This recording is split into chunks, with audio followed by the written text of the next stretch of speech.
വൈദ കാല മൂസാലി ഫത്താഹു, ഫത്ത എന്ന് പറയുന്നത് തന്റെ ഫത്തയോടാണ് പറയുന്നത്, അല്ലാതെ ബാല്യക്കാരനോടല്ല. ഇവര് പലയിടത്തും പല അർത്ഥം പറയുന്നത്. മൂസ ബാല്യക്കാരനോട് പറഞ്ഞോന്ന്. അപ്പൊ ഞാൻ ചോദിച്ചു, ഇബ്രാഹിം ബാല്യക്കാരനാണോ? ഇബ്രാഹിമിനെ ഫത്താന്ന് പറഞ്ഞിരിക്കണല്ലോ.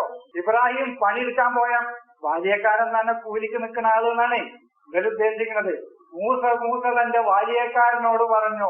യൂസഫ് ബാല്യക്കാരനാണോ? അതല്ല, അത് ഞാൻ വിശദീകരിക്കേണ്ടത് യസ്തൂനൊക്കെയാണ്. നമ്മിൽ ഓരോരുത്തരിലും ഫത്വ പറയാനുള്ള ഒരു കഴിവുണ്ട്. ഓരോ വ്യക്തിയിലും ജ്ഞാനങ്ങൾ, അറിവുകൾ നേടുമ്പോ ആ തീരുമാനമെടുക്കുന്ന ആളോട് തന്റെ സ്വയം പ്രതിജ്ഞയാണത്. ഞാന് ലാ അബ്റഹു ഹത്താ അബ്ലുഗ, ഞാൻ എത്തുന്നത് വരെ ഇനി എനിക്ക് ചലനമില്ല, ഇനി എനിക്ക് നിൽക്കലില്ല. എവിടെ? മജ്മഉൽ ബഹറൈനി, അറിവിന്റെ രണ്ടിന്റെയും സംഗമസ്ഥാനം. അംലിയ, അതിനി എത്തിയില്ലെങ്കിൽ ഞാൻ മുന്നോട്ടും പോയിക്കൊണ്ടേയിരിക്കും.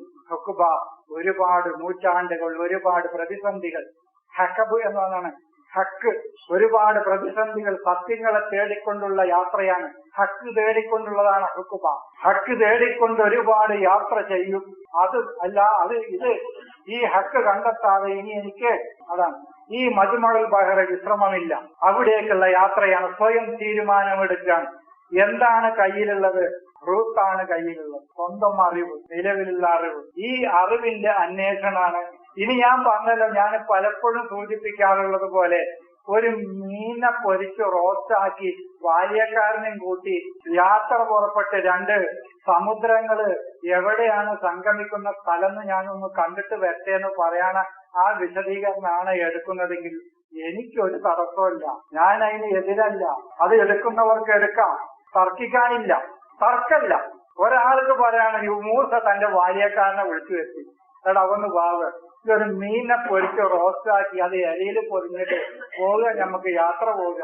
മജ്മഉൽ ബഹറൈനി എവിടെയുണ്ട്? അവിടെ പോയിട്ട് നമുക്ക് ആ 2 സമുദ്രങ്ങൾ സംഗമിക്കുന്ന സ്ഥലമൊക്കെ ഒന്ന് കണ്ട് ടൂറടിച്ചിട്ട് വരിക, നമുക്ക് പോകാന്ന് പറഞ്ഞ് പോയി.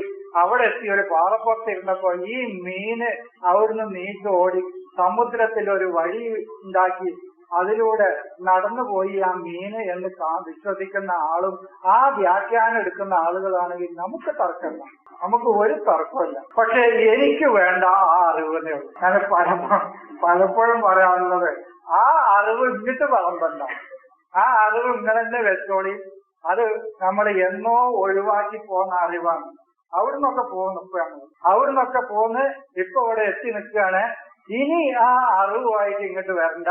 അത് നിങ്ങളെടുത്തോളം ഞാൻ പറയല്ലേ, തടസ്സമല്ല, ഒരു തടസ്സമില്ല, ഒരിക്കലും എതിർക്കുന്നില്ല. നിങ്ങളെ കാഫിറാക്കാനില്ല, മുശ്രിക്കാക്കാനില്ല, നിങ്ങളെ നരകത്തിന്റെ അവകാശികളാക്കാനുമില്ല. ഇതിനൊന്നും നമ്മൾ നിൽക്കണില്ല. നമ്മൾ ഈ അറിവ്, നമുക്ക് മനസ്സിലായ അറിവ് ഇതാണ്, ഇത് പറയാനുള്ളത് മാത്രമാണ്. ഇതാണ് അത് ഓതി വെച്ച ആയത്ത്. ഇത്രയാണ്.